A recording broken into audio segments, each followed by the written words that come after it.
Fine, I'm down. I can't see. Need to go. Welcome everyone to the social van. Feeling Kyle sick of the bullshit. So here they are, reppin' C+, ready to turn every podcast to dust. So sit down and shut the fuck up, cause when in doubt, fuck your couch. Welcome everybody to the social vent. Yeah!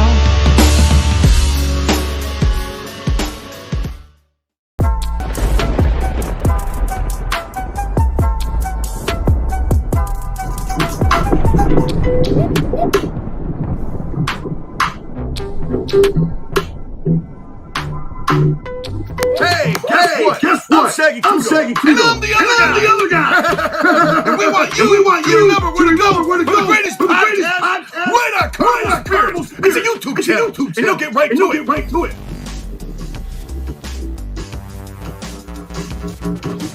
Hello, creeps, it's me, John Kassir, the voice of the Crypt Keeper.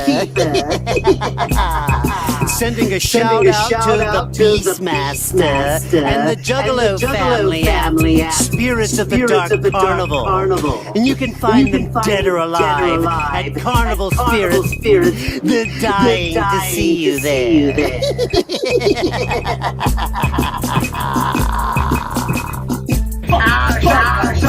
Spirit.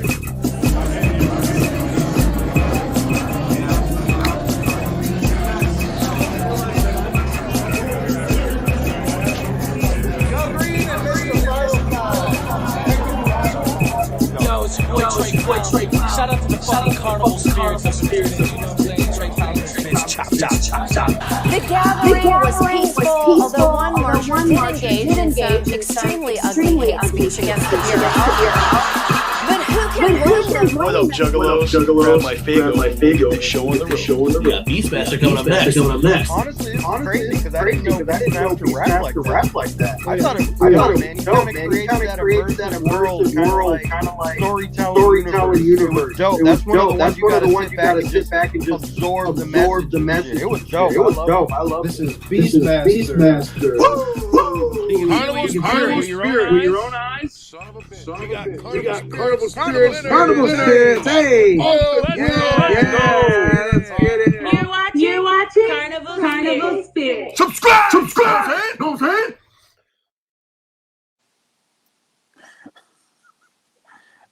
I love your intro so much. Whoop. Editing this with my logo, our logo popping up, and then all of a sudden it goes into Carnival Spirits' intro, and I'm like, holy shit! Like, we need to step up our game over here and get a better intro into our shit. Like, oh my goodness, I enjoyed that. Just sitting and listening, and just being like, oh yeah, shit, I'm part of the show. Like, I know it's a weird flex, but it's just some Juggalo shit. Well, I'm KMB the Sexy Ninja. I am your friendly neighborhood BstMstR from Carnival Spirits over here. And we have come together once again, but this time on its own separate thing, a top 10 list we've been talking about for a while now. 10. Top 10 what? Movies. Like, we had a great conversation on a podcast beforehand on the social event, and we spoke about movies and top 10 movies of, and then BstMstR had the great idea. Like, we should go through different, like the 70s, the 80s, the 90s, and I was just like, oh shit. And then it came together and we made our list, and I gotta tell you, it was pretty hard. Yeah, so we're doing a 70s top 10 movies of the 70s right now. That's what we're doing.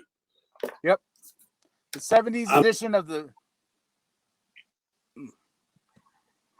I'm excited because as far as movies go, like the 70s had some groundbreaking shit that I appreciate.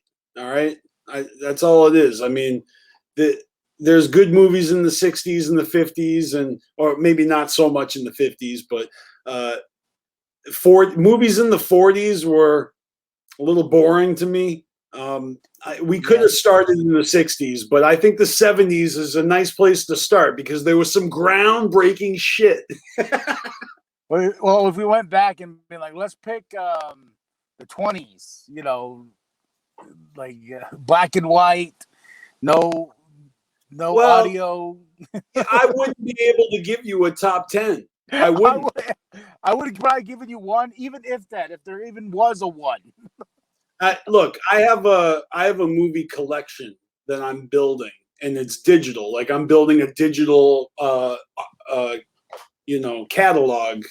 And the earliest movie in my catalog is from the 30s, and it's Dracula. Dracula is the earliest movie I own.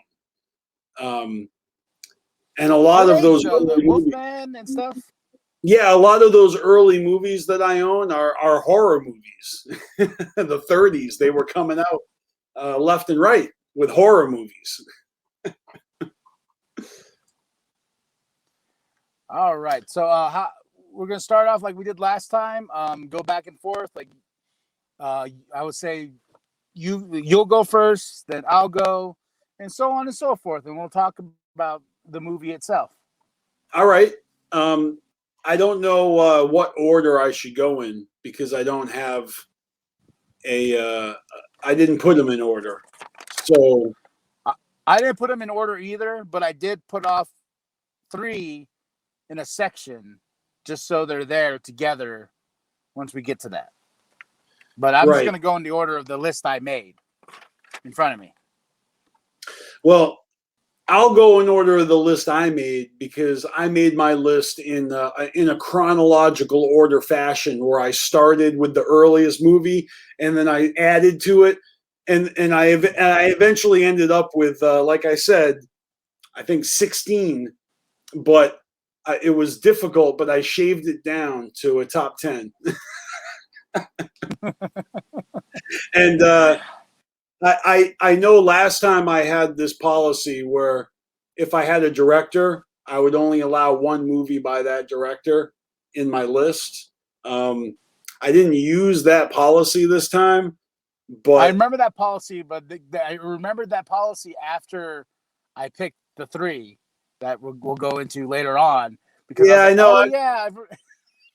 Well, I just thought it was worth noting because I really did not use that policy this time, but it didn't matter because there is no multiple directors on this list at all.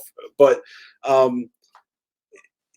what I did do is I had to really make some hard decisions because, if you talk about top 10, look, all these movies came out before I was born, all of them, you know what I mean? So by the time I was old enough to appreciate them and watch them, they were old already, like 10, 15 years old, and of course, all the actors in the movies were way older than I was as a kid, right? Watching it. Yep. Well, the fuck do I care if it was made in the 70s before I was born? They still look like they're older than me.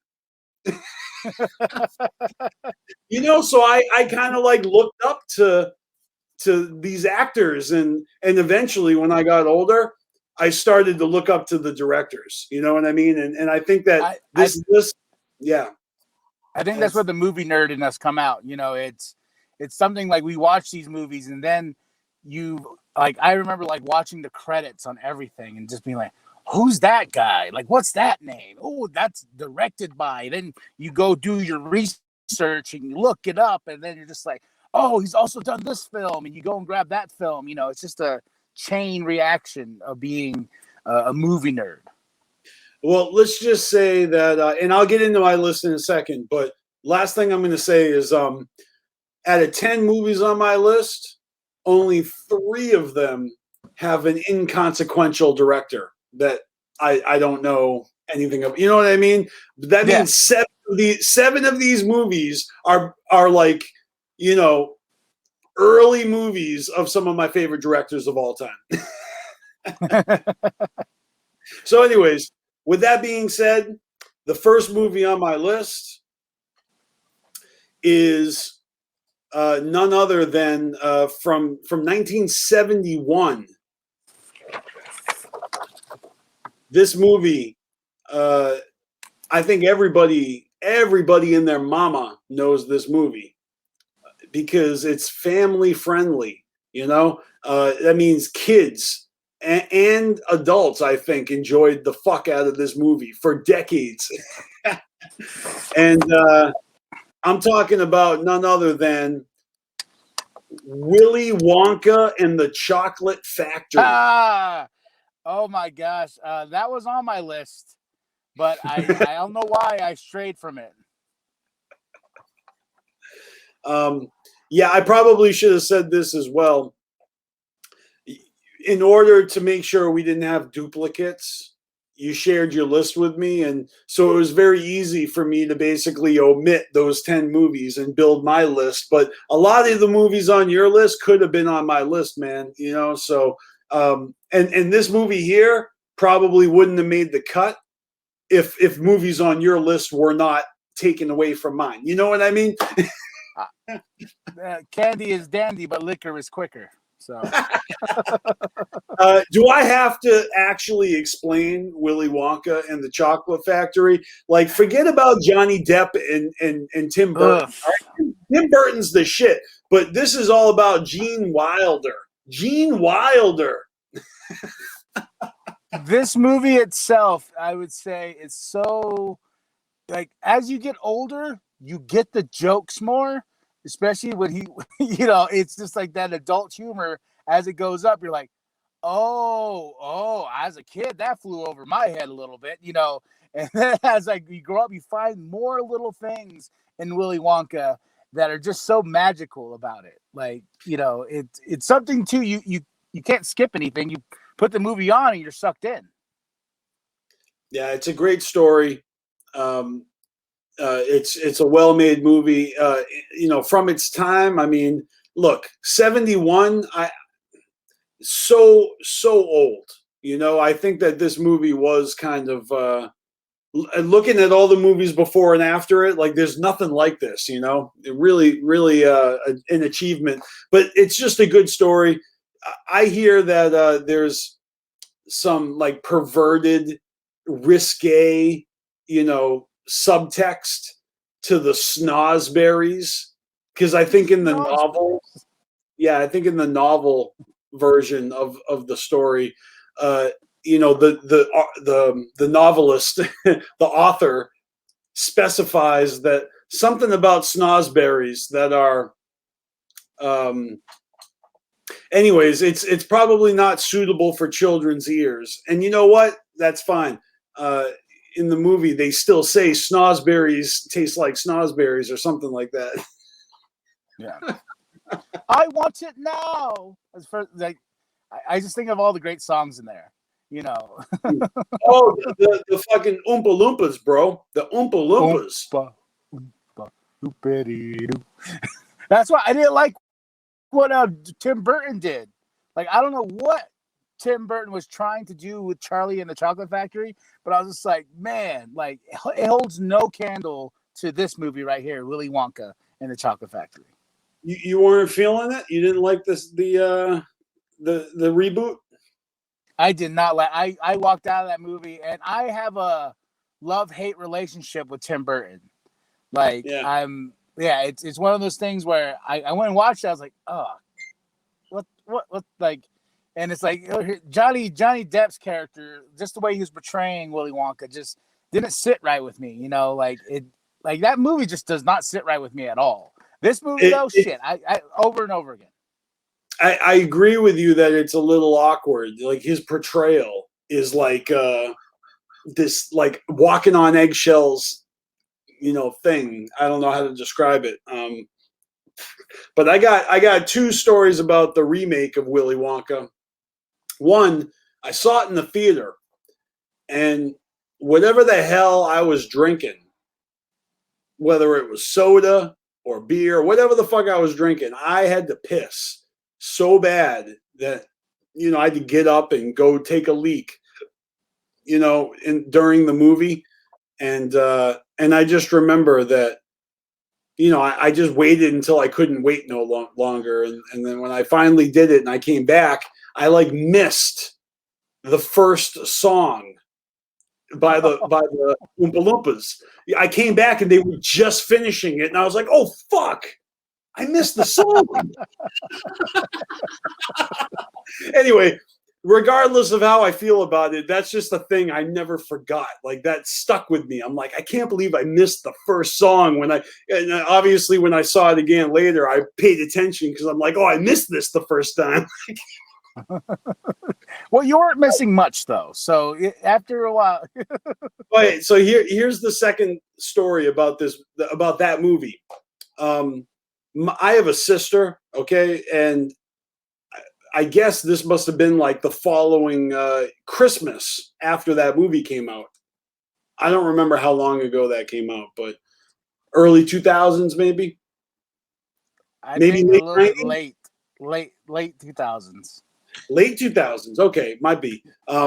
So, anyways, my sister and I, we exchange gift. We all give each other Christmas presents at Christmas, right? My parents, my sister, me.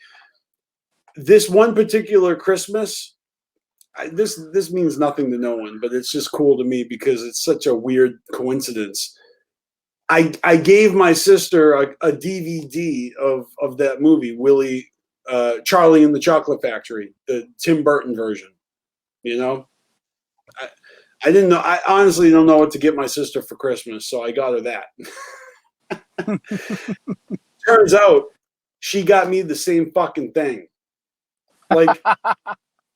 Legit, we both opened up and gave each other the same goddamn movie. That's awesome. Never forgot that, that's so crazy.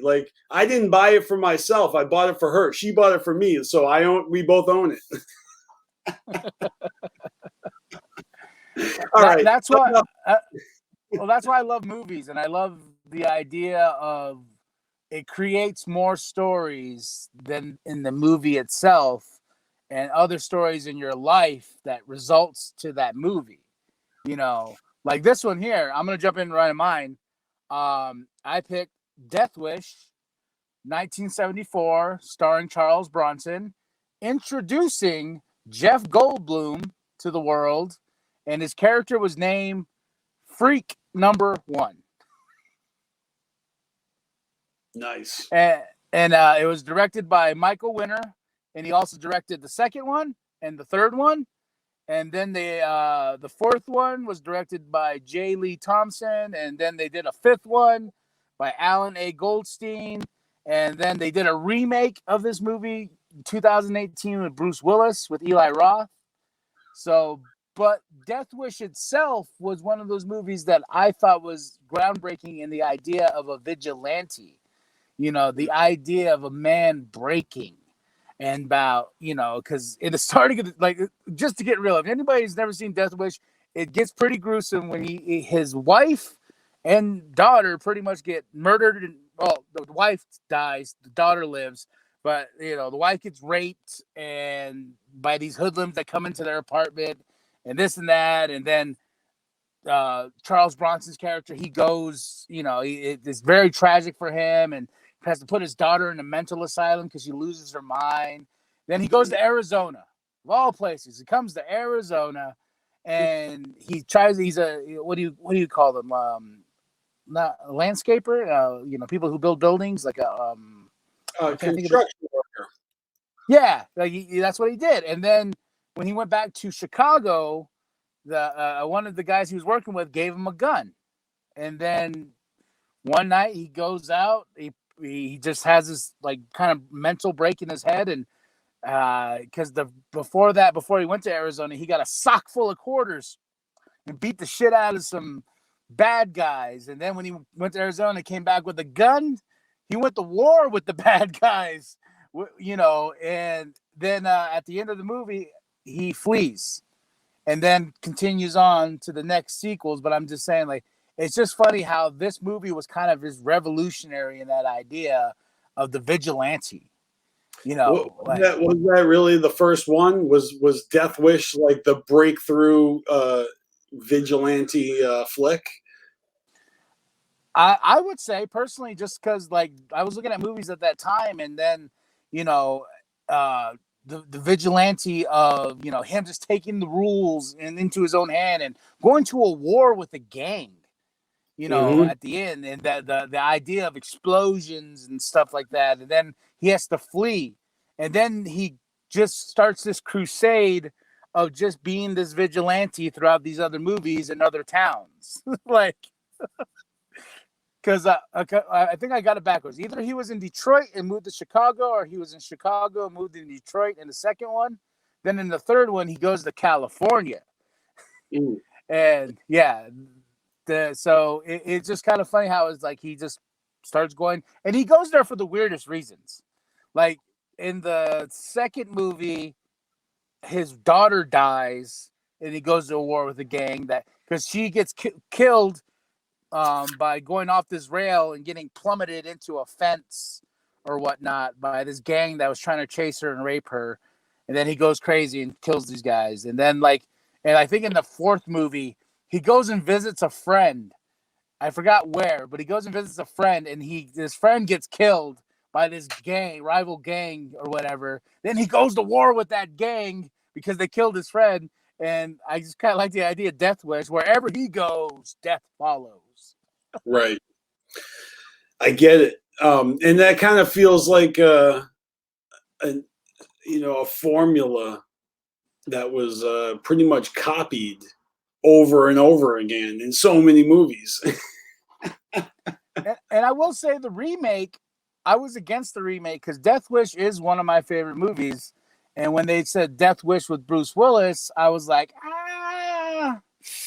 I don't know. And they changed a lot around, actually. They took the main character and they made him a doctor. They made Bruce Willis a doctor and whatnot. And they had to scale back, and no one got raped or anything, but someone got beat the shit out of, And it is Eli Roth, and Eli Roth is gory in the sense, So, but I will say for a remake of this type of movie and changing a few things, the remake actually worked. Yeah. I mean, I don't know what I don't know how you can remake that movie any other way. I've seen Eli Roth's version, and I'm what aware. Did you think of it? I liked it. I mean, it probably it was underwhelming, actually. I guess not to say that it's typical, but like M. Night Shyamalan, Eli Roth, like these guys kind of like wowed us coming out the box, but eventually they start to not be as impressive. I'm less impressed with certain movies that they've done recently, like when they first came out, with Cabin Fever or, Yeah. Well, it's like when you said M. Night Shyamalan, I'm contemplating finally going to see his new movie, Old, but I'm hearing such crazy bad reviews about it. I'm like, Good. You know what? As a fan of movies in general, and this director who is so touch and go, I'm excited. Like, I'm glad everyone hates it because it's going to be like The Village, where everyone is stupid, and I love it. I remember The Village, and at the end of that movie, I was like, why is people bad? This movie's fucking awesome. Like, well, my point is that I saw the trailer. I saw the trailer for Old, and it looks sick. So I don't give a fuck who didn't like it. I don't care who didn't like it. But like I said, when you brought him up, it was like I just had a conversation with somebody. I was like, oh yeah, I want to go see Old at the movie theater. But besides the point, Death Wish is on the list. All right, so let's move on to number 2. For me, like this one made the list because 1, 2, 4, 6, 8, 9, 10. Oh shit, I got to take one off the list. So I'm going to take this one off the list because yeah, it's that whole like one director per list thing. Okay, and this director has another movie on the list, so I'm going to omit this one. All right, so that brings me to my real next selection, which is Stanley Kubrick's A Clockwork Orange. All right. I mean, I don't know what y'all need to hear about this, but this is kind of one of those movies where you talk about vengeance. Like, this is a vengeance movie too. This is a vengeance movie, but this is also this is a weird movie, man. Like the subject matter and just the plot and the way it's executed and the verbiage, the language these guys use. It's like this fake futuristic British like mumbo jumbo. I will agree to that. That like Clockwork Orange was a movie that kind of fucked me up. Like I was like, is this how movies are supposed to be? You know, like this, you know, it was one of those like, oh, you can do something different instead of just doing the norm, you know, of what a movie is. This was like especially Stanley Kubrick, man. He visually and the way he goes with the movie, it's crazy.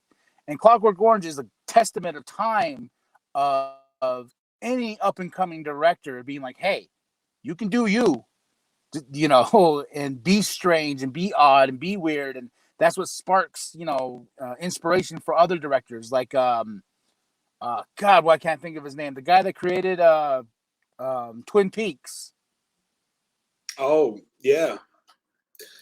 But look, let me say this about Clockwork Orange. Stanley Kubrick made 2001 A Space Odyssey before that, you know, and that movie was like a mind fuck. You know, before that he made Doctor Strangelove, you know, and that movie is kind of like a story of its time, and maybe a timeless tale of you know, man's hunger for war. But before that he made Lolita, you know, this like completely inappropriate, you know, relationship, scandalous, you know, suspense. Before that he made Spartacus. and honestly, I don't know if I ever saw his first movie called Paths of Glory, but I'm not going to name all of his movies. I'm just saying, I think A Clockwork Orange is like, you know, where he decided that he doesn't give a fuck no more. You know what I mean? Like, I feel like this movie is the most explicit shit. You know, it's the 70s now. Finding his voice, you know, finding that niche of why you are this type of director. Look, you know that the hippies, Woodstock, and the flower power and the peace and the love and all that is just like on the ground watching this movie. That is, it's not the same. This movie goes into a dark place, you know. I don't know. It's a commentary on us as a society, and it's fucking grim. I like our theme here because, like, with our first pick, you got a light, you know, Willy Wonka. Then I got Death Wish, and then I like that you go here. You got Clockwork Orange, and my next movie is Superman with Christopher Reeve. Nice. Yeah, when I was just looking at this because I'm writing notes as we go along too, because I'm like, oh wow, Death Wish, Willy Wonka. Now we're here, Clockwork Orange, and I'm like, Superman. Richard Donner, rest in peace, by the way. I know. I was just gonna say that. I just recently rewatched all the original Superman movies because Richard Donner directed the first two, and I actually ended up watching all four of them. And then I went on to watch more Richard Donner movies like Goonies, and I'm just saying, like all the Lethal Weapon movies. Yeah, and what's crazy is like this movie's packed, man. You got Richard Donner as director, You got John Williams on the score. You got Christopher Reeves as Superman, Margaret Kidder as Lois Lane, Gene Hackman as Lex Luthor, Ned Beatty, who we just lost as well, as Otis, Terrence Stamp as Zod, and Marlon Brando as Jor-El. And what's crazy too is, like, you know, and Richard Donner, when he did Superman 2, he got fired halfway through it. Well, mostly through Superman 2, so they got somebody else's name on the movie. I can't remember. But when he came back and did the Richard Donner cut of Superman 2, my favorite Superman movie of all time is Superman 2, the Richard Donner cut. And because that's the version I watched. That's the version yeah. Because I remember when that came out, I mean, it blew my mind. I was like, wait, what? And he, like, you watch it, it's a totally different take on the movie itself. Because Superman, before that even came out, Superman 2 was like, that's all right. I still like Superman, you know, like Superman, the first one still holds true to my heart, and the inspiration of, like, this is a big superhero movie. Now look at where we're at now. There's 20 superheroes a year, 20 superhero movies a year. I know. It was pretty epic. That's a good choice. Like, if you know, that would have been on my list if it wasn't on yours. Like I said, I left your list alone and I made another one. But 78. Yeah, that the first two Superman movies are my favorite. I mean, but I have to admit, I actually really enjoyed rewatching Part 3, even though it's really corny. But that one's with Richard Pryor, right? Yeah, it's corny as hell, but it was fun to rewatch it.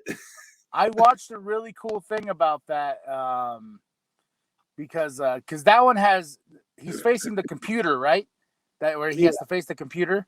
Yeah, so I watched a great thing on YouTube about things you don't know about Superman 3 and how, like, they really had to convince Christopher Reeve to come back for it. Like, he was kind of like, you know, and that movie flopped, but I guess the original idea was the computer was supposed to be Brainiac, but they just made it a computer because computers were scary at that point. You know, computers were very new to the people, and the depiction of the computer was humorous. the way that he's like, oh my God, I just happened to give myself $1 million. Like, go. And I would say best thing about the third one is when Superman faces Superman. Yeah, where he fights his evil self. Yeah, I agree. Yeah. So, are we ready for the next movie on the list? Let's do it. All right. Next movie on my list is going to be Francis Ford Coppola's The Godfather, and even if The Godfather Part 2 was like maybe better, or I like it a little bit better, I just mean like The Godfather, man. You know, like they made a sequel for a reason because that movie kicks ass and it deserves to be on the list. You know, I don't disagree. That movie's awesome. Like I was never, like, when I was younger, really didn't care for it. Then as I got older, you know, The Godfather was like, I was like, oh, okay, no wonder why this movie's such top tier for everybody. You know what it is? I actually agree with you. I mean, I relate with you. Whereas I think the first time I watched it, I was not blown away by it, but I watched it with a mindful eye, like, because I had heard about it. You know what I mean? By the time I watched it, it was already like legends, and I appreciated it more with rewatches. And it's like, I think thanks to, like, you know, behind the scenes documentaries and interviews with Francis Ford Coppola, when you actually find out like what he had to go through to make the movie, fighting with, you know, again, I'm obsessed with these directors. Francis Ford Coppola, you know, we're not worthy. He actually has another movie on my list at the end of the list. Yeah. So, but this one is, man, there are videos out there that break down how they made like certain scenes and how they chose the music to go with it. And it's like, God damn, you take the source material, this novel, you take this director, you take these actors, you take Marlon Brando again, I mean, Al Pacino, Robert Duvall. Look, these guys are fucking the top of the top for their time, I guess James Conn. Man, and for me personally, like when Godfather, like I would argue, like, because I love gangster movies. Don't get me wrong, gangster movies are my shit. And the always top tier gangster movie for me was Scarface. No matter what, Scarface. I'll tell you what, man, Tony Montana, all that good shit. But as I got older, I appreciate The Godfather more. Look, all I'm saying is that this movie, more than almost any other movie, because it came out in 1972, okay? So in my lifetime, I feel like this movie, more than any other, I mean, aside from Star Wars, but I'm just saying, this movie has permeated itself into life, into our culture, into the zeitgeist. Like, I had friends of mine in elementary school that were emulating The Godfather, like Italian friends that thought that they were a chip off the old block of their Sicilian ancestors because they had a hairy chest and drank a lot of wine, and they heard The Godfather was bad. I'm just saying, like, it's weird that the whole gangster persona goes all that Italian mafioso thing. Look, Francis Ford Coppola, he made a masterpiece because before this movie, Italians in film were all like kind of goofballs. Yeah. Like, hey, what you doing? Like, this is kind of the first time they were portrayed in a manner that was respectable. Hey. I look, I'm just regurgitating things I heard in other commentaries and interviews and whatnot, No, that's great, man. I love behind the scenes stuff like that. And like it kind of goes to this movie. I don't have too much to say about it just because this movie is a badass movie, just because I like action. And it's one of those things like Dirty Harry was one of my lists. 1971, starring Clint Eastwood, directed by Don Siegel, who actually directed Escape from Alcatraz with Clint Eastwood. So there's relationship there. And I like Dirty Harry just because it's one of those things that I watched with my grandfather, and like the badassery of just like, oh, he's a rogue cop. He's gonna do what he wants. He can't. Nobody can tell him what to do because he's Dirty Harry. Then spun off like 20 sequels. Yeah. So like I said, Dirty Harry is just a badass movie. If you haven't seen Dirty Harry, I don't know what's wrong with you, but it's just it's very 70s, very cop, esque, and it's just a fun badass movie with Clint Eastwood. If you like Clint Eastwood.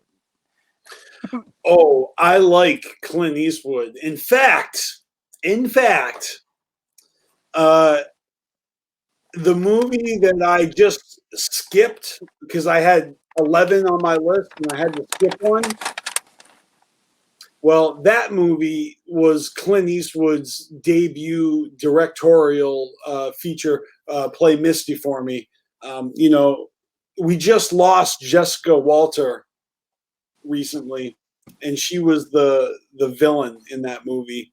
This was like Fatal Attraction, like 10 years before Michael Douglas did it. Yeah. So I rewatched that movie and I was like, oh man, this movie's great. But I kind of discovered it late. You know what I mean? So yeah. So I decided to take it off the list because I discovered it late. I never watched it when I was younger. I appreciated it when I was like in my 20s, but the movie that's next on my list is actually another Clint Eastwood movie. And he not only stars in it, but he directs it as well. I'm talking about High Plains, Drifter. Woo! Ooh, that's a good pick. Oh, that's a good pick. All right. So, look, Clint Eastwood kind of made a mark on Hollywood playing spaghetti westerns, right? He was the silent but deadly man with no name in all these movies, but eventually he decided to start directing, and he started directing movies. And hey, his first movie was nothing like a western. It almost made my list. It was really good. But this movie, I watched this and I was like, this is better. This is better. This right here is making my top 10. There are so many reasons.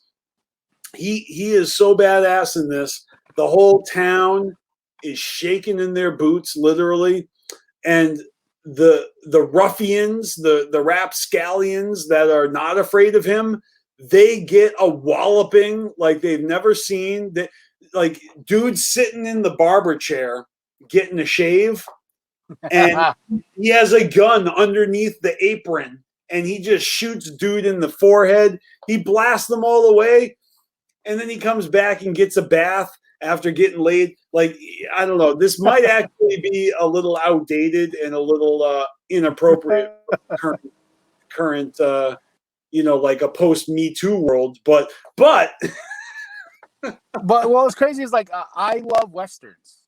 Like I really do love westerns just because it's something I grew up on, and it's crazy. It's like because I used to watch a lot of these with my grandfather, and John Wayne and so on and so forth. And I get a lot of people though that are like, "You're Native American." I was like, "Yes." They're like, "Those movies don't offend you?" I was like, "Oh, come on." Like, I get it, the yarn hair or not really using Native Americans and doing brown face on it was a different time. It was a different time in Hollywood itself, and those movies entertain me. I don't like to think of those factors of what people try to do now to try to be like, oh, you can't like John Wayne because of this. I'm like, okay, well, I still like that movie. Like, you can't take that away because it was a different time period of when these movies were being made. Like you said, with High Plains Drifter and him being the badass and him fucking, and then he goes, then he gets his bath and gets his sandwich on the table. It was a different time, Yo, another thing is there's an actor in this movie. He's one of the bad guys. He's one of the lead bad guys, Jeffrey Lewis, who I feel like he's one of those actors that you just know him, but you never know his name. And you've seen him in a million things. You've actually seen him in quite a few Clint Eastwood movies. But the Devil's Rejects? Rob Zombie's Devil's Rejects? Favorite of mine, yes. The bands, the traveling band, and they get held captive by the Devil's Rejects. Well, the leader of the band, the one who Baby is hitting on, who's like, he's just all flustered, and then they go in the hotel room and it's all hell. Anyway, he's in this movie, High Plains Drifter. It's just cool seeing like an actor that I love from so many movies throughout his career, and it's like, holy shit, this is like his second movie he's ever been in. It's just wild. Well, keeping on the theme of westerns, which is funny, as soon as I heard High Plains Drifter, I looked at my movie right now. I was like, oh, perfect. Blazing Saddles, 1974. Oh shit! Nice. Starring Cleveland Little as Bart and Gene Wilder as Jim. Directed by Mel Brooks, who's also plays the governor in the movie, and probably a movie that could not be made today. Yeah, maybe not, but I love this movie. The satire alone to the ingenious of Mel Brooks's comedy, and his legacy of these movies, and pretty much starting the genre of movies that make fun of movies. Yeah, you know, Mel Brooks. He's the GOAT. You know, and Blazing Saddles is like one of the crowning jewels of his career. Absolutely. Especially the end when the big fight happens, and then it just comes into our world, and they're running on the studio parking lot. You're just like, oh my gosh, like this movie doesn't take itself too serious because it just takes you from a ride from start to finish, and just big laughs throughout the whole thing. Yeah, no, that's good shit. I like how they break that fourth wall, and fart jokes are always funny, and he capitalized on that with that whole campfire bean sequence. Oh yeah. I'm just saying, like, farts are never not funny. So that right there is like money in the bank. Ka-ching, like guaranteed laughs. Like, well, what's crazy is like I found this out. So with Blazing Saddles, the studio Warner Brothers owns it, but Warner Brothers wanted to do another movie. But in the contract that Mel signed with Warner Brothers about this movie, said, no, I'm not doing a sequel. And if the sequel happens, this is what's in the contract. I have to direct it. I have to write it. But if you guys need to make a movie, the part 2, this is the part where you need to make a TV show about the characters inside the movie. So what Warner Brothers did, which they never made Blazing Saddles 2, so to get around the contract, they made a whole first season, 20 episodes, never seen the light of day, of Cleveland Little's character, Bart's dad. Like they made a whole series on Bart's dad, a whole 20 episodes, shot it, everything. It's in the Warner Brothers safe or whatnot, or whatever they keep that shit. But it exists, it's out there, and it was part of the clause of if they made a show, they can do Blazing Saddles 2. They made a whole show, shot it all, it's all done, but they never released it, or they never made Blazing Saddles 2. Yeah, I was gonna say, that was what they needed to do in order to make the sequel. So they did it, but then they didn't make the sequel. That's fucking stupid. It is. When I heard this fact, I was like, wait, what? You guys spent all this money? I mean, it would make sense if you told me that Mel Brooks gave them this wild criteria, and then that's why. Wild. I gotta find the thing, because the contract is actually out there, and it's actually like a good Mel Brooks fuck you to the studio type of contract. Right, but if you're telling me that they actually made the series and then just didn't release it, that's weird. That means that something happened along the way. They were really going for it, and then they fell down right before the touchdown line. Yeah. All right. So whose turn is it? What movie are we talking about? All right. So we're on. Let's see. 1, 2, 3, 4. We are on number 5 for both of us now. All right. Number 5 for me is The Exorcist. Oh. And I was playing around with that one too. I rewatched it just to be sure, and I was like, yeah, I'm sure.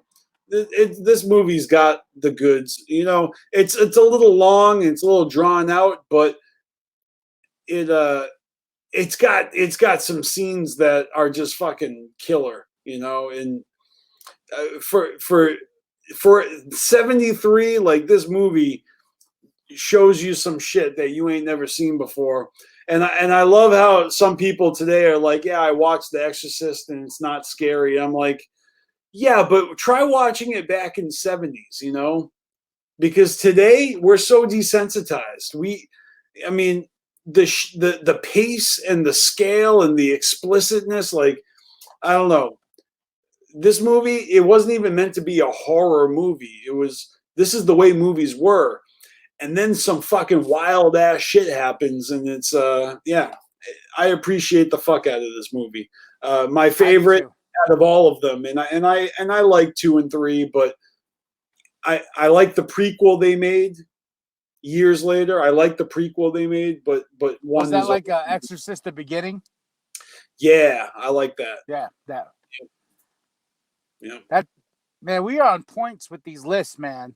Like, I don't know what's going on, but mine is the Texas Chainsaw Massacre 1974, directed by Tobe Hooper, who went on to do the second one, Salem's Lot, Poltergeist, and The Funhouse. This movie just scared the shit out of me when I was a kid. Like, I didn't like the idea of you just going on a road trip and you come across this fucking family that's gonna take you in and just murder you. I think the Texas Chainsaw Massacre is by far one of the most disturbing films in history, and how it changed the game on a lot of things. And I don't know what happened in the sequel, why they went the route with the sequel, but I like the reboot. Which one? Because I like. Yeah, the original reboot. You know, the first remake they made. Oh yeah. Okay, because I also like the next one they did, The Beginning, where they did like a prequel to the reboot. I know there are so many. I actually like them all, and in my movie collection, I think I own all of the reboot, movies of Texas Chainsaw, like every one. Yeah, they're doing another reboot, and it is called the Texas Chainsaw Massacre. So it's one of those weird things like they did with Halloween when they rebooted Halloween again, and like, no, it's just called Halloween. You're like, but you already have a movie called Halloween. Like, I know, or Child's Play. You know, they did it there. Yeah. One last thing I'll say about The Exorcist is rest in peace, Max von Sydow, if that's how you pronounce his name. You know, he made it into the Star Wars franchise before he passed away in The Force Awakens. Yeah. That's awesome. That's great. Yeah, but The Exorcist, though, good choice for The Exorcist. Yep. All right, what you got? So that was Texas Chainsaw Massacre. I just found it funny that we both picked a horror genre movie. So that's right. I'm sorry.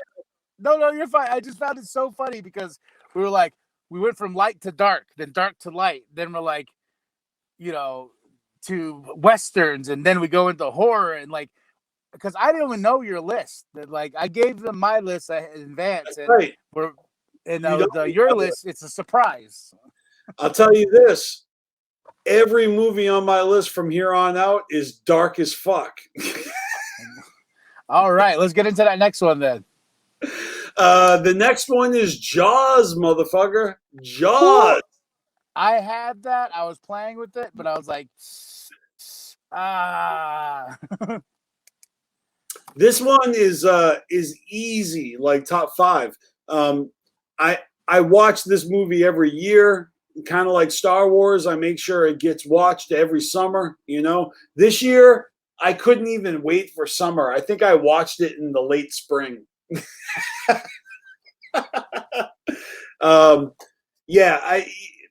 Look, it's a classic. It's just it's just really well made. Steven Spielberg cutting his teeth with movie magic. Like, he made movies before this, but this put him on the map. This literally gave him a career. And because of this movie, we got everything else we got, because of the success of this movie. And it's successful for a reason. And it struck fear into the hearts of everyone. And in a way, it kind of was bad for the planet and sharks, because everyone thought that they needed to go out and kill sharks. But the movie, it was the book. The book did it first. It's just the story in general vilified sharks so badly that now sharks are going extinct because of us, because we think they're fucking dangerous. Well, what's nice now is like, because of like that, now we have Shark Week, We got people trying to save the sharks now. So, you know, good and bad, yin and yang. But this movie is completely fantastic. You know, just I don't know. Nostalgia is high. I'm from the coast, so I know that beach life. And you know, I didn't like grow up on an island or anything, but it's like, you know, you're running on the sand and you're going in the water, and yeah, that's kind of scary to think that you could get chomped up by a fucking prehistoric monster. It's fucking crazy. Like, me and the wife watch this movie at least once a year, or no, she watches it more because Jaws is literally her favorite movie of all time, and nice. She watches it. Yeah, she watches Jaws on 4th of July religiously, like, and we like. I had to like move a whole section of my toys so she can have her Jaws set up. Like, she has the pop figures and whatnot, and Jaws just, she has like 5 copies. She's got the 4K version, Blu-ray, DVD, a VHS, you know. Hell yeah. Fucking epic movie. The behind the scenes story is so crazy. interesting. Yeah, it's so interesting. Just the way, the things they had to go through to make it, and by chance it made the movie even better, you know, because he had to get creative in order to make it interesting. And it's just, yeah, I fucking love it. This is the reason why I love movies, you know, like digging deep and finding out how they make a movie like this. It's pretty fucking cool. A lot different than nowadays where it's like, oh, it's just CGI, or, you know. Well, like, we watched a cool documentary on HBO Max, and it features a great Steven Spielberg documentary. Great documentary. And he goes, I was ambitious. I was like, I'm going to shoot this movie on the seas. You know, and he said it out loud, and everyone's like, wait, what? No, we're shooting this movie out on the actual fucking ocean. And he goes, I did not know the hell that was going to come from shooting this movie. And then the fucking feedback he had from the studio to the actors themselves not liking each other, and just the total grind of dealing with all the bullshit behind the scenes, and this being one of the greatest movies of all time. Right, and the captain of the ship was like an actual alcoholic, and he was really shit-faced. He didn't make no money off that movie either. What Spielberg?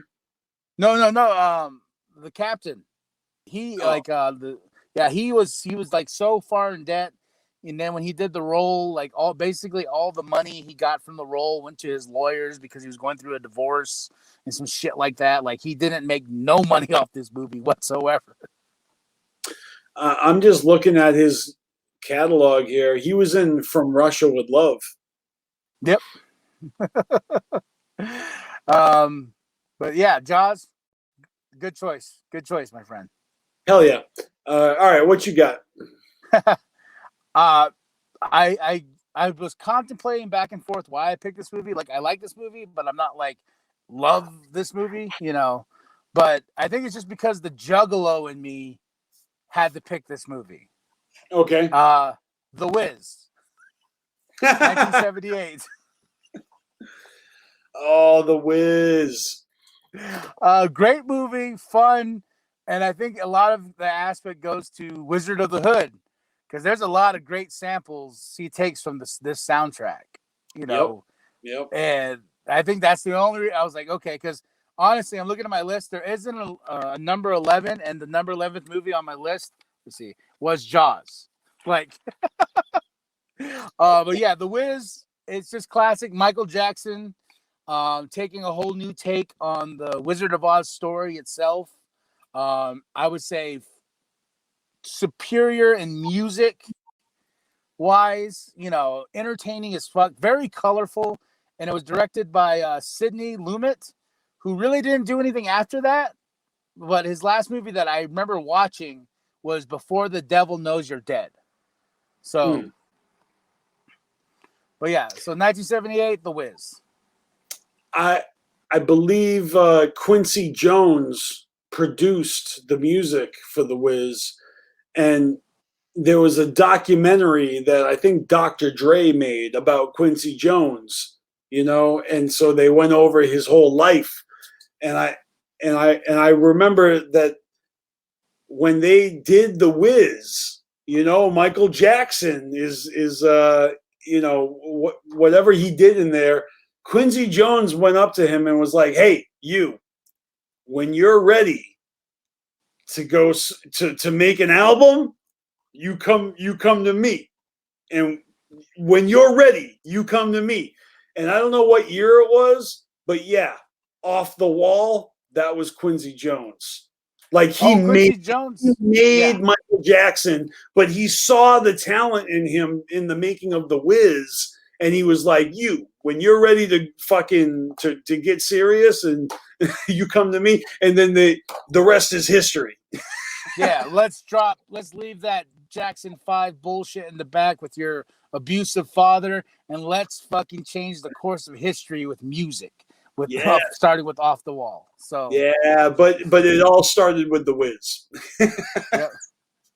All right. Well, what's your next one, good sir? All right, so my next one is actually my favorite one, because they're not in order of favorite to least favorite or whatever. This next movie is my absolute favorite movie, probably of all time. It's like right up there in the top 10 of all time, not the 70s, right? It's Taxi Driver, man. Taxi Driver. That was one I was looking at too. Look, this was the first movie on my mind. Always. When you think of the 70s, I think of Martin Scorsese and Taxi Driver. This is the movie that impresses me the most, the earliest. I go back early, and nothing before this is better than this. Facts. Taxi Driver. You had this on your list with the last time we did the movie list, and I still agree. I did rewatch Taxi Driver. That's impossible. That's impossible. I might have talked about it, but my list last time was all after 2000. Was it after 2000? I swear I think we talked about Taxi Driver. Yeah, because I probably had a different Martin Scorsese movie on the list, and then I just brought it up. Yeah, it's something like that. But I remember Taxi Driver was very heavy in our conversation, how it sparked a lot of someone who has a regular day and goes batshit. Oh yeah, that's what it was. We were talking. Then it led into a conversation with us talking about Falling Down with Michael Douglas and how. Yep. But this is the best, man. Travis Bickle. You got your teenage prostitute Jodie Foster. Her pimp Harvey Keitel. This is just so well done.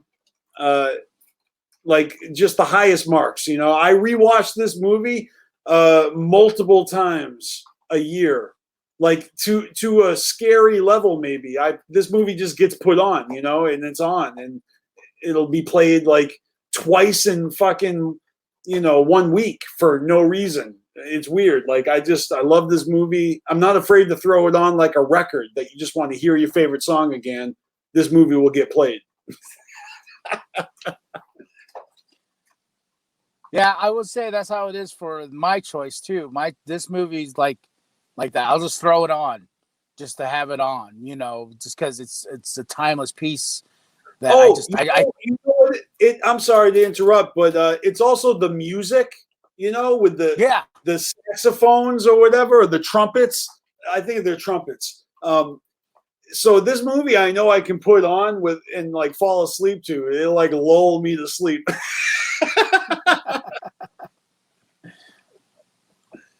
Yeah. Like I said, good choice. I love the Taxi Driver. So what's your next one? Well, timeless classic, Rocky. Oh, Rocky. Good old Rocky, 1976, baby. It's a movie that I feel that I will play forever and ever until the day I die. I got to see this movie in the movie theater about I would say before COVID happened, my brother took me to a special screening that they had at our Harkins Theater here, and they played it. It was like Tuesday, old movie night, but Rocky was one of the ones. And I was so like, I saw this movie on the screen, and I've seen this movie 100 times, a billion times, and I know the outcome of the movie. I know what's gonna happen, but when I was in the movie theater, I don't know what it was. It was the magic of the movie theater, and it was like at the end when he's fighting Apollo, I was like, "Oh shit, come on, Rocky, come on!" You know, and people are looking at me like, "You never seen this before?" I'm like, "I've seen this before, but come on, Rocky," you know. Yeah, it's powerful, man. I love that movie. Love it. Love Rocky. Great cast. Talia Shire as Adrian, Burt Young, Paulie, Burgess Meredith as Mickey, and Carl Weathers as Apollo. Just stat cast. Sylvester Stallone's breakout to Hollywood, you know, and it's just a really test the time story of like him being like, "Yeah, I wrote this movie. I'm gonna star in this movie," but everybody's like, "Well, we'll spend this much money on the script," and he's like, "Oh yeah, you can, but I'm gonna star in this movie. I wrote this role for me." And then after that, it was fucking history. We got Sylvester Stallone. Yeah, we talked about this one last time because this was on your list last time. Hell yeah. Yeah. And I love this movie. If it wasn't on your list, it would have been on mine. But it's funny because the last movie, Taxi Driver, for me, is like my favorite movie. This next one is probably like my least favorite. Like, this is not the movie that I rewatch over and over again, but it's good enough to make my top 10. Because man, look, there is like a sea change that happens when Star Wars comes out, okay? And we ain't even talk about Star Wars yet. But this movie came out like the year before Star Wars. It's called Logan's Run. Have you ever heard of Logan's Run? Dude, this movie is like a futuristic dystopian nightmare where everyone is young and happy and beautiful and carefree, but then as soon as like the crystal in their palm lights up, they go ride the carousel and they fly up into Shangri-La, but really they just get fucking killed. And so a couple of these kids decide to escape their chains and run away, and they're runners, they're runners if they run from that society. And so Logan is one of these dudes that's like, he's like police, he's there to stop people from running, except all of a sudden his time is up and he decides to run. So it's called Logan's Run. And we find out what happens when you escape the bubble and you live past like 25. They meet an old person and it's like, ooh, look at you. We've never seen an old person before because we all get murdered at 25. All right. So Logan's Run. I love the pick.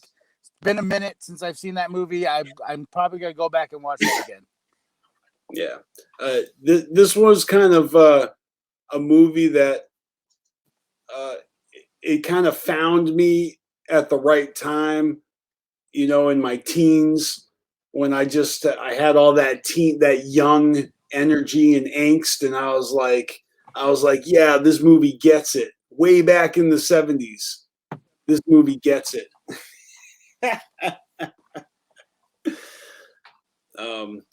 But fun fact, Logan in this movie, he is the dude who is the correspondent with Austin Powers. In Austin Powers, when the old British guy is like, Austin, Will you please report in for duty? Like that. Yeah. That's Logan in this movie. Dope. That's dope. All right, what you got? So with these last three, I bunched them together because for the director himself, I bunched these three together because if you didn't make one movie, he wanted to make the next movie. You didn't make the next movie, we want to have gotten history in the making. So I'm going to ring off all these three and the years. All right. This is my George Lucas love session right now. I'm starting off with THX 1138 in 1971, American Graffiti in 1973, and Star Wars, baby, in 1977. I'm a huge George Lucas fanatic, not even just for Star Wars, but the man himself and his filmmaking and what he does. If you watch THX 1138, it's a trip. Like that movie, it's not my favorite George Lucas movie, but it's a movie if you go back and watch now, you're like, this is the guy that made Star Wars. You're like, goddamn right, the guy that made Star Wars.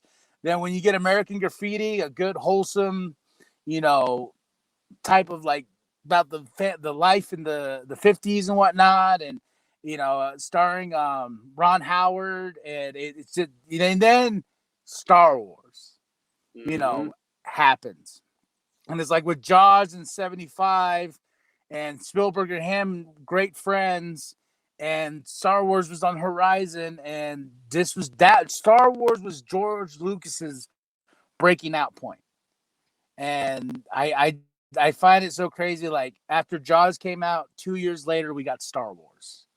And it was a hell of a ride to even do Star Wars for George Lucas. Yeah, these guys like almost had meltdowns, breaking points, like midlife crises, hernias, like almost fucking died making these movies. Yeah, so that's why I rounded them up. When I was going through my list, I was like, you know what? I'll bunch them as a director, and everybody knows I'm a huge Star Wars nerd. I wave that Star Wars flag like no other. Got Han Solo dice in the mirror. I have Star Wars stickers up the ass on the back of the car. Like I showed BstMstR. I think it was the New Year's show. I showed you some of my Star Wars collection in the living room of all like this. I wouldn't be here if it wasn't for Star Wars, and that sounds weird. Like I went and found my Death Star to blow it up, and here I am. Nice. Doing a top 10 list with this awesome ninja right here, BstMstR. So the first one, THX 128, is that what it is? 1138. 1138. Sorry. That must have been a prequel. Yeah, so I watched that recently, Robert Duvall, and there are definitely like noticeable George Lucas qualities to that movie, and but it's cool to rewatch it. I had the special edition version, so I checked that out. Yeah, I've been trying to. I had my original copy. I've been trying to find it. And I was going to buy it on Amazon, but I saw a lot of bad reviews saying like George went back and refixed some things in THX 1138 and cut some things out in the updated digital version. So I was like, oh shit. Like, so I bought the digital version because I wanted to go back and watch that and see what George changed, because George is notorious about going back and being like, all right, here, let's fix this. Let's do this, Yeah, because at the end of like The Rise of Skywalker, you got Rey on Tatooine looking off into the distance, and then you see the Force ghost of Leia, Luke, and Jar Jar. And it's like, what? I'm just kidding. I was just saying, I was like, what movie did you see, good sir? He's just like, Misa here, Misa.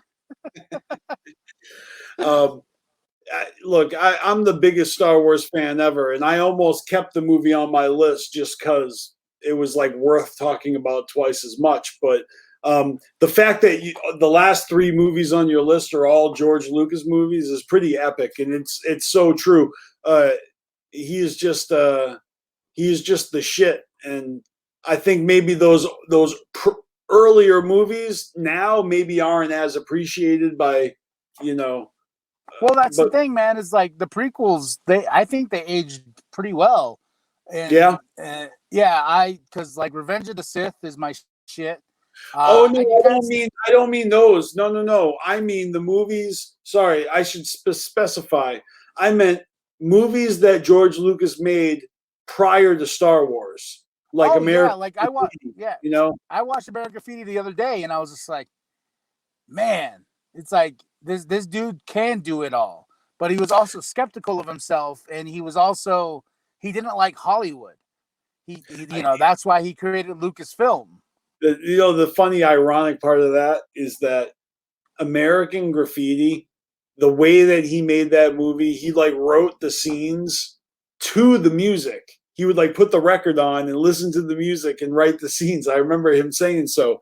And all that popular music in the movie was basically the catalyst for every movie we now know that has like fucking music that's on the radio in the movie.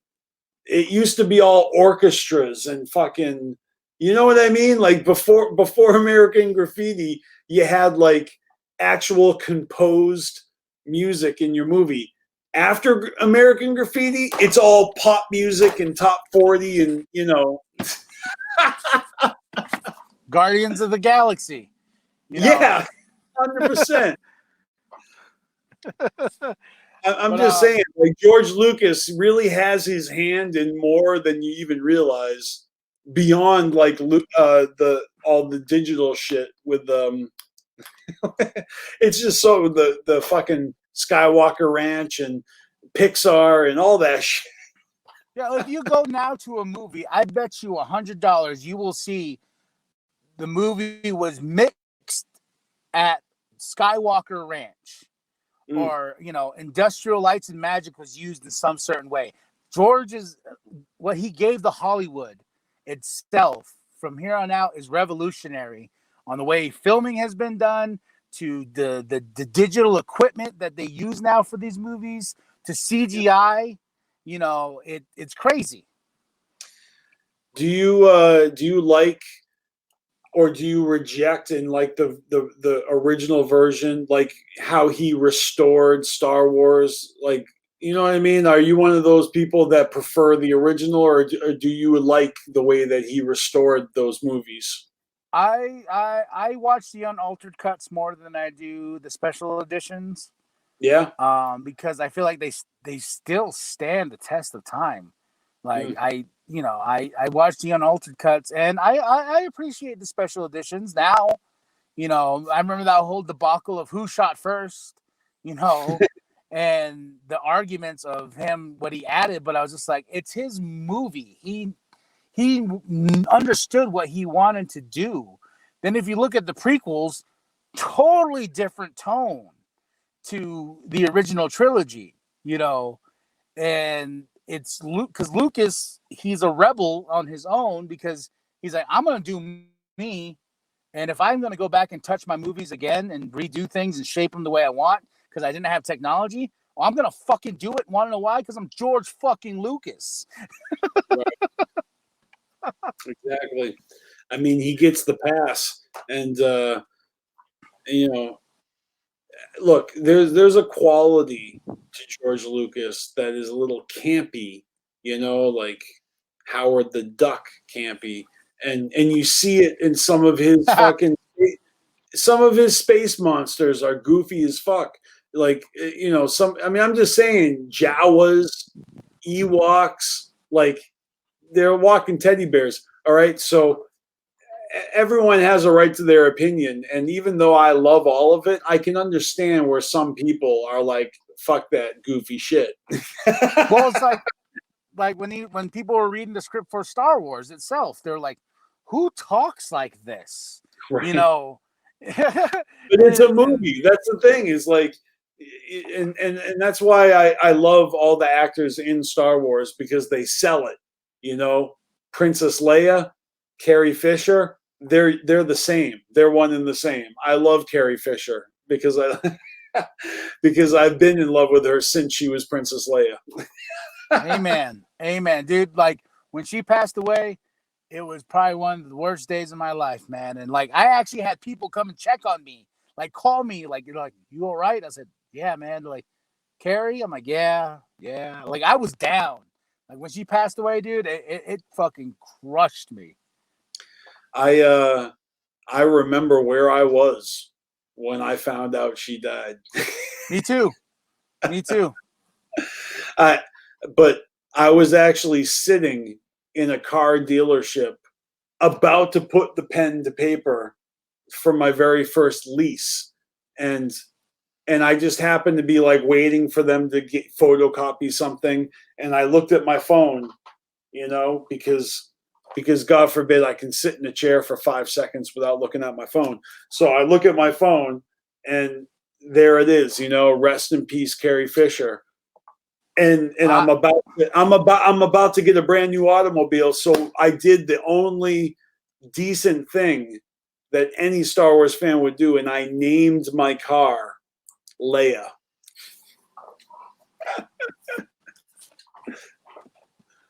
Yeah, man. I was at work and I worked at a pizza place, and I just remember I was just doing my thing, and all of a sudden I just get this text, like flood of texts, and I'm like, they're like, look up, did you see the news? I was like, what? And I looked, I was like, what, you know, like, what the fuck, you know? And I just remember that day, I didn't know what to do. I put on Star Wars as soon as I got home.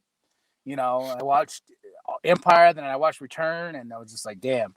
That's why it makes me sad with these new movies that we never got Han, Leia, and Luke in the same fucking frame.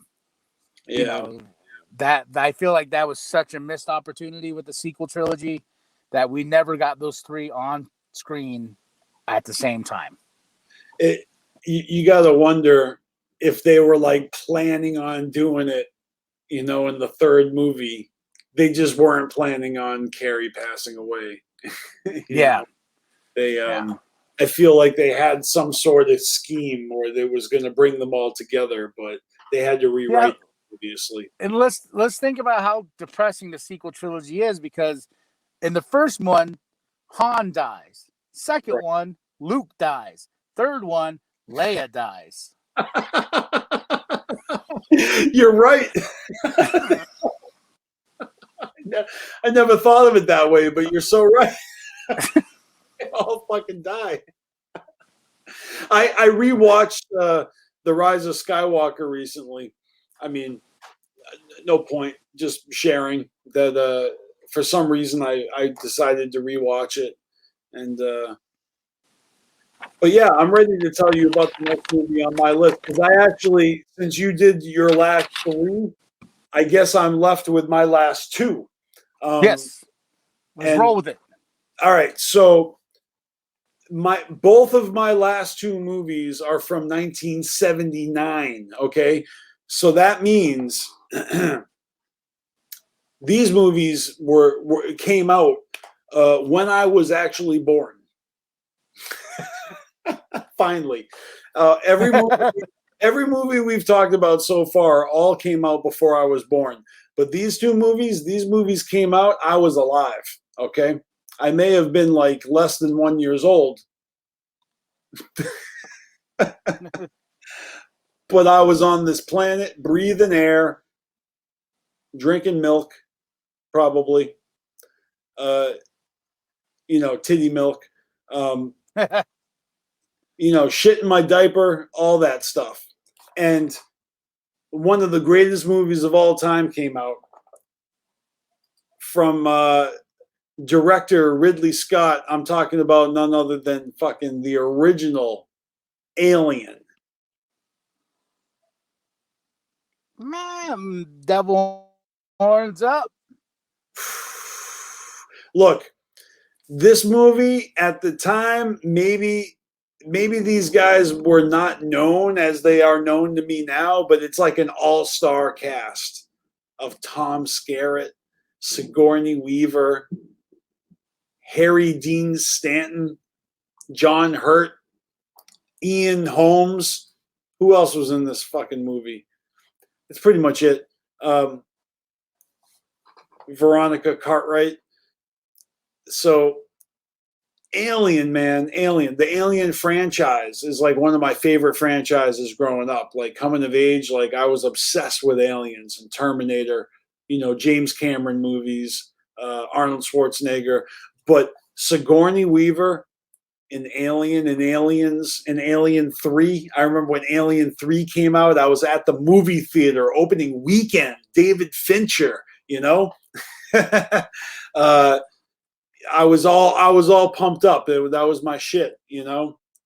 Watched it a million times, and I'll tell you this: I rewatch Alien. I've got the special edition and the original edition, and I kind of rewatch both of them. I watch Alien like I watch Jaws, like fucking yearly. This movie gets sometimes watched twice a year for no good reason other than I love it. Yeah. But yeah, I will say Alien is definitely up there. Was never like the movie for me, but as just another thing, as I grew older, like I came back and revisit these things, and I'm just like, damn, like Ridley Scott, just phenomenal, like visually, just what he wants from his actors, and giving Sigourney Weaver that like I'm a badass woman role, you know, was great too. And so if you had to pick out of the Alien franchise, which one would you be your favorite? Because I always hear everyone say Aliens, the second one. I mean, my younger self would say that, you know, because back before Alien 3 came out, Aliens was my shit, you know? Like I liked it. That was my shit, that movie. But I think I'm one of the rare people that actually was not let down by Alien 3. Alien 3 introduced me to David Fincher. Well, maybe some like Paula Abdul music videos introduced me to David Fincher, and I didn't know it because he did a lot of. But I'm saying David Fincher, and I mean, he went on to give us Fight Club and a lot of amazing movies. But Alien 3 was amazing. You know, I really dug it. I was shocked at the ending. You know, I couldn't believe they did that. They went that direction, but I was with it. You know. Yeah. So what I'm saying is that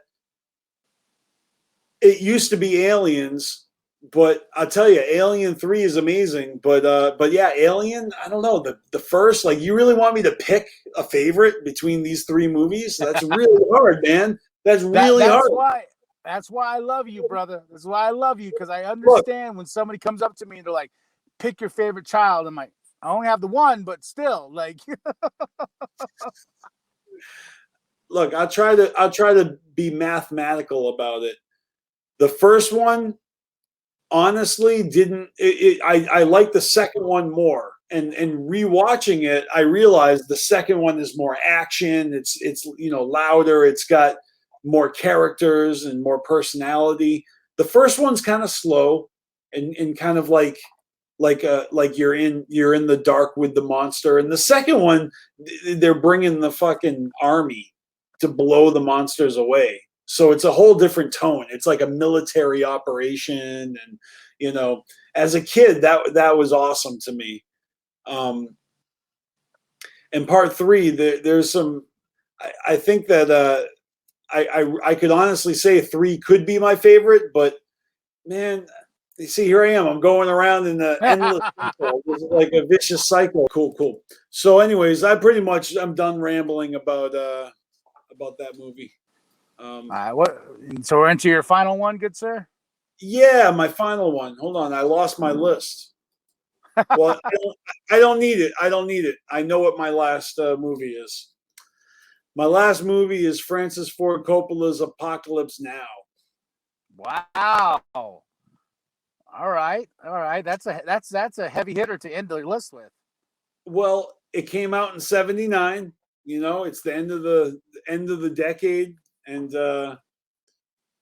I mean, if there's whole documentaries made by his wife about it, you know, the great performances of Robert Duvall, Martin Sheen, Marlon Brando. It's really something to see. I remember when I was a kid hearing people say, like kids say, like, "Oh, you got to like take acid and watch Apocalypse Now." I don't know. I guess I think that was like a thing. Like if there were drug use in the movie, it was cool to like do the drugs and watch the movie. Like I smoked a lot of weed to this movie. What is it? The smell of napalm? Nothing like it in the morning. Nothing like in the morning. Dude, if you really watch that movie, like that character, Robert Duvall's character, is so funny. All he gives a fuck about are the waves in surfing. Like that's all.